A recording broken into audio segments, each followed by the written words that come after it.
ঢাকা উত্তর বিএনপির যুগ্ম আহ্বায়ক জনাব এম কফিলউদ্দিন আহমেদের নেতৃত্বে ইজতেমাবাসীর জন্য পানীয় নাস্তার ব্যবস্থা করা হয়েছে।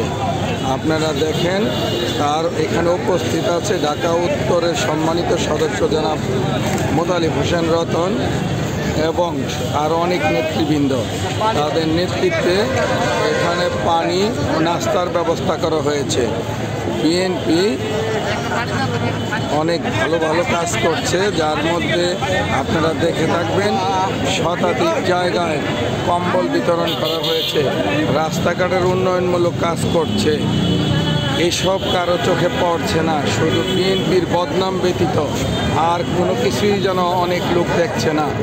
আপনারা জেনে থাকবেন সাম্প্রতিক ছাত্রদের কিছু নেতৃবৃন্দ আছে, সমন্বয়ক তারা, এবং ইসলামিক দলের কিছু লোকজন আছে, আওয়ামী লীগের কিছু বদনামী মিডিয়া আছে যারা বিএনপির ঘুরে ঘুরে বিএনপির বদনাম করে।